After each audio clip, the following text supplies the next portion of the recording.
تاریخ اسلام کے معزز ناظرین و اکرام، السلام علیکم ورحمۃ اللہ وبرکاتہ۔ معجزات سیرت انبیاء کا سب سے نمایاں اور روشن باب ہے۔ ان کی حقانیت سے انکار کسی طرح بھی ممکن نہیں۔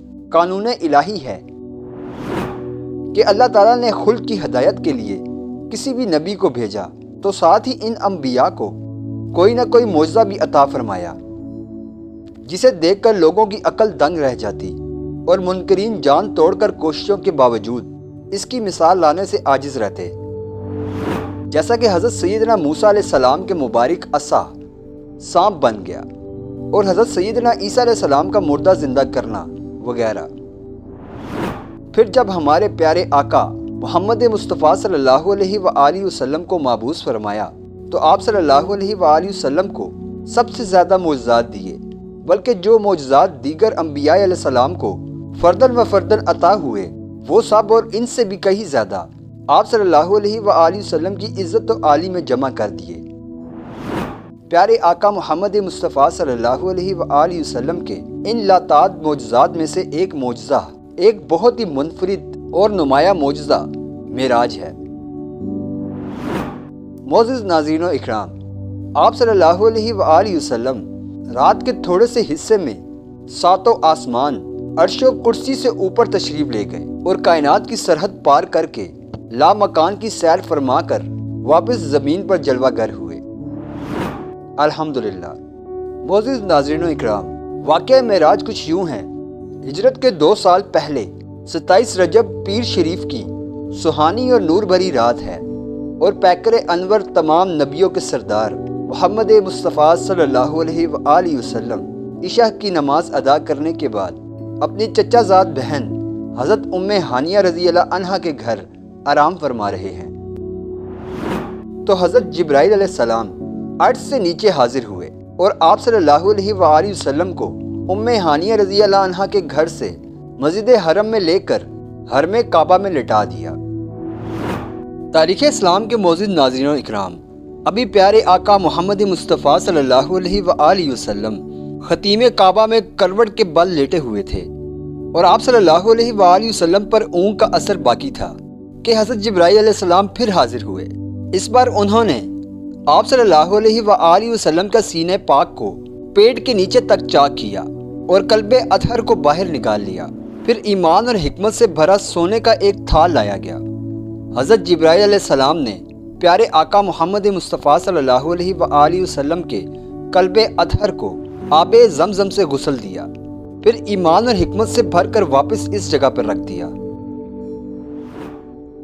اس کے بعد آپ صلی اللہ علیہ وآلہ وسلم کی بارگاہ اقدس میں سواری کے لیے گدھے سے بڑا اور خچر سے چھوٹا ایک سفید جانور حاضر کیا گیا جسے بوراق کہا جاتا ہے۔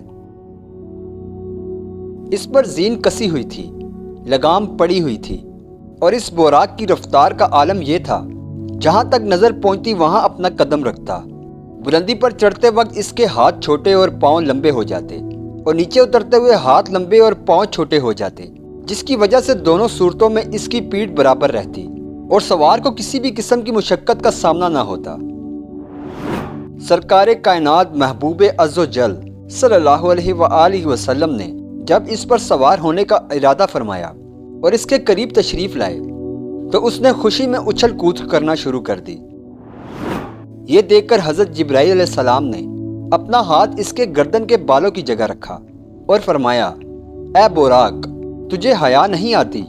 خدائے عز و جل کی قسم، حضور محمد مصطفیٰ احمد مجتبیٰ صلی اللہ علیہ وآلہ وسلم سے زیادہ عزت والی کوئی ہستی تجھ پر سوار نہیں ہوئی۔ یہ سن کر بوراق حیا کے مارے پسینے پسینے ہو گیا اور اچھل کود کو ختم کر کے پرسکون ہو گیا۔ پھر سید عالم نور مجسم صلی اللہ علیہ وآلہ وسلم بوراق پر سوار ہوئے اور بڑی شان سے بیت المقدس کی طرف روانہ ہوئے۔ معزز ناظرین و اکرام، حضرت علامہ بوصیری رحمۃ اللہ علیہ فرماتے ہیں، آپ صلی اللہ علیہ وآلہ وسلم نے معراج کی شب حرم کعبہ سے حرم بیت المقدس تک اس شان سے سفر کیا جیسے 14ویں رات کا چاند سخت تاریک رات کے اندھیروں میں نور بکھیرتا ہوا چلتا ہے۔ اس نورانی سفر میں فرشتوں کے سردار حضرت جبرائیل امین علیہ السلام بھی آپ صلی اللہ علیہ وآلہ وسلم کے ساتھ تھے۔ معزز ناظرین و اکرام، بہت سے علماء اکرام نے لکھا ہے کہ 3 مقامات پر نماز ادا کی گئی۔ دوران سفر ایک مقام پر حضرت جبرائیل علیہ السلام نے آپ صلی اللہ علیہ وآلہ وسلم کو اتار کر نماز پڑھنے کے لیے کہا۔ آپ صلی اللہ علیہ وآلہ وسلم نے نماز ادا فرمائی۔ حضرت جبرائیل علیہ السلام نے عرض کیا کہ آپ کو معلوم ہے کہ آپ نے کس جگہ نماز پڑھی ہے؟ آپ صلی اللہ علیہ وآلہ وسلم نے فرمایا، طیبہ یعنی مدینہ شریف میں نماز پڑھی ہے، اور اسی طرف ہجرت ہوگی۔ پھر ایک اور مقام پر حضرت جبرائیل علیہ السلام نے آپ صلی اللہ علیہ وآلہ وسلم کو اتار کر نماز پڑھنے کا کہا۔ آپ صلی اللہ علیہ وآلہ وسلم نے نماز ادا کی۔ حضرت جبرائیل علیہ السلام عرض گزیدہ ہوئے کہ آپ نے کہاں نماز پڑھی ہے؟ آپ صلی اللہ علیہ وآلہ وسلم نے فرمایا، طور سینہ پر نماز پڑھی ہے، جہاں اللہ تعالیٰ نے حضرت موسیٰ علیہ السلام کو ہم کلامی کا شرف عطا فرمایا تھا۔ پھر ایک اور جگہ پر حضرت جبرائیل علیہ السلام نے آپ صلی اللہ علیہ وآلہ وسلم کو اتار کر نماز پڑھنے کا کہا۔ آپ نے نماز ادا فرمائی۔ کہ آپ کو معلوم ہے کہ یہ کون سی جگہ ہے؟ آپ صلی اللہ علیہ وآلہ وسلم نے فرمایا، بیت الحلم میں نماز پڑھی ہے، جہاں حضرت عیسیٰ علیہ السلام کی ولادت ہوئی تھی۔ صحیح مسلم کی روایات میں ہے کہ جب آپ صلی اللہ علیہ وآلہ وسلم کا گزر حضرت موسیٰ علیہ السلام کی قبر مبارک کے پاس سے ہوا، جو ریت کے سرخ ٹیلوں کے پاس واقع تھا، تو حضرت موسیٰ علیہ السلام اپنی قبر میں کھڑے ہو کر نماز ادا کر رہے تھے۔ معزز ناظرین و اکرام، معراج کی رات ایک مختصر رات نہیں تھی۔ کہا جاتا ہے کہ روح زمین کی ہر ایک چیز کو روک دیا گیا تھا۔ پیارے آقا صلی اللہ علیہ وآلہ وسلم کی شان عالی کے اظہار کے لیے بیت المقدس میں تمام انبیاء علیہ السلام کو جمع کیا گیا۔ جب آپ صلی اللہ علیہ وآلہ وسلم یہاں تشریف لائے تو ان سب حضرات نے آپ کو دیکھ کر خوش آمدید کہا، اور نماز کے وقت سب نے آپ کو امامت کے لیے آگے کیا۔ پھر حضرت جبرائیل علیہ السلام نے دست مبارک پکڑ کر آگے بڑھا دیا، اور آپ صلی اللہ علیہ وآلہ وسلم نے تمام انبیاء علیہ السلام کی امامت فرمائی۔ معزز ناظرین و اکرام، بخاری شریف کی روایات کے مطابق ایک مقام پر آپ صلی اللہ علیہ وآلہ وسلم کے پاس دودھ اور شراب کے 2 پیالے لائے گئے۔ آپ صلی اللہ علیہ وآلہ وسلم نے ملاحظہ فرمایا، پھر دودھ کا پیالہ قبول فرما لیا۔ اس پر حضرت جبرائیل علیہ السلام نے کہا، تمام تعریفیں اللہ کے لیے ہیں جس نے آپ کی فطرت کی جانب رہنمائی فرمائی۔ اگر آپ شراب کا پیالہ قبول فرماتے تو آپ کی امت گمراہ ہو جاتی۔ آسمان کی طرف خروج۔ پہلا آسمان۔ بیت المقدس کے معاملات سے فارغ ہونے کے بعد پیارے آقا محمد مصطفیٰ صلی اللہ علیہ وآلہ وسلم نے آسمان کی طرف سفر شروع فرمایا، اور ہر بلندی کو پست فرماتے تیزی سے آسمان کی طرف بڑھتے چلے گئے۔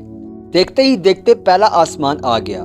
روایات میں لکھا گیا ہے کہ آپ صلی اللہ علیہ وآلہ وسلم پہلے آسمان کے ایک دروازے پر تشریف لائے جسے باب الحفظہ کہا جاتا ہے۔ اس پر اسماعیل نامی ایک فرشتہ مقرر ہے۔ حضرت جبرائیل علیہ السلام نے دروازہ کھولنا چاہا۔ پوچھا گیا، کون ہے؟ حضرت جبرائیل امین نے جواب دیا، جبرائیل ہوں۔ پوچھا گیا، آپ کے ساتھ کون ہیں؟ جواب دیا، محمد مصطفیٰ صلی اللہ علیہ وآلہ وسلم۔ اس پر کہا گیا، مرحبا یعنی خوش آمدید، کیا ہی اچھا آنے والا آیا ہے۔ اس کے بعد پیارے آقا صلی اللہ علیہ وآلہ وسلم نے دوسرے آسمان کی طرف سفر فرمایا۔ باری باری 7 آسمان طے کر لیے گئے۔ معزز ناظرین و اکرام، 7 آسمان طے کرنے کے بعد حضور نبی کریم صلی اللہ علیہ وآلہ وسلم سدرۃ المنتہا پر پہنچے تو حضرت جبرائیل امین وہیں ٹھہر گئے اور آگے جانے سے معذرت فرمائی۔ پھر آپ صلی اللہ علیہ وآلہ وسلم آگے بڑھے اور بلندی کی طرف سفر فرماتے ہوئے ایک مقام پر تشریف لائے جسے مصطفی کہا جاتا ہے۔ آپ نے اس مقام پر کلموں کی چرچراہٹ سماعت فرمائی۔ یہ وہ کلم تھے جن سے فرشتے روزانہ کے احکام الہی لکھتے ہیں اور لوح محفوظ سے 1 سال کے واقعات الگ الگ صفحات میں نقل کرتے ہیں۔ پھر یہ صفحات شعبان کی 15ویں شب متعلقہ احکام فرشتوں کے حوالے کر دیے جاتے ہیں۔ معزز ناظرین و اکرام، عرش الہی سے بھی اوپر پھر مصطفی سے آگے بڑھے تو عرش آیا۔ آپ صلی اللہ علیہ وآلہ وسلم اس سے بھی اوپر تشریف لائے، پھر وہاں پہنچے جہاں خود کہاں اور کب بھی ختم ہو چکے تھے، کیونکہ یہ الفاظ جگہ اور زمانے کے لیے بولے جاتے ہیں، اور جہاں ہمارے حضور صلی اللہ علیہ وآلہ وسلم رونق افروز ہوئے وہاں جگہ تھی نہ زمانہ، اسی وجہ سے اسے لامکان کہتے ہیں۔ یہاں رب ذوالجلال نے اپنے پیارے محبوب کو قرب خاص عطا فرمایا۔ سرکار عالی وقار محمد مصطفیٰ صلی اللہ علیہ وآلہ وسلم نے بیداری کی حالت میں سر کی آنکھوں سے اپنے پیارے رب کا دیدار کیا۔ پیارے اسلامی ناظرین، بہرحال مختصر طور پر اتنا کہا جا سکتا ہے کہ دین و دنیا کی جسمانی اور روحانی، ظاہری اور باطنی جو کچھ بھی اللہ تعالیٰ اپنے محبوب کو اپنی حکمت کے مطابق عطا فرمانا چاہتا تھا وہ سب کچھ عطا فرما دیا۔ البتہ ہر نعمت اور ہر علم و حکمت کا ظہور اپنے اپنے وقت پر ہوا اور ہوتا رہے گا۔ اللہ تعالیٰ نے اپنے محبوب صلی اللہ علیہ وآلہ وسلم کو ہر دن میں 50 نمازوں کا تحفہ بھی عطا فرمایا۔ تاریخ اسلام کے معزز ناظرین و اکرام، یہ اللہ تعالیٰ کی قدرت ہے کہ اس نے رات کے مختصر حصے میں اپنے محبوب کو بیت المقدس اور پھر ساتوں آسمان، عرش و کرسی سے بھی اوپر لامکان کی سیر کروائی۔ بعض نادان جو ہر بات کو عقل کے ترازو پر تولنے کے عادی ہوتے ہیں، ایسے معاملات کو بھی اپنی ناقص عقل کو بھی دخل دیتے ہیں۔ جب کچھ بند نہیں پڑتا اور من گڑت اور ہوائی بہانوں سے خالق کائنات اللہ تعالیٰ کی قدرت سے ہی انکار ہو جاتے ہیں۔ یاد رکھے کہ اللہ تعالیٰ قادر مطلق ہے، وہ ہر شے پر قادر ہے۔ یہ زمین و آسمان، یہ پہاڑ، یہ چاند اور سورج، یہ فاصلے اور یہ سفر کی منزلیں، سب کچھ اسی کا پیدا کیا ہوا ہے۔ وہ جس چیز کے لیے چاہے فاصلہ سمیٹ دے اور جس چیز کے لیے چاہے بڑھا دے۔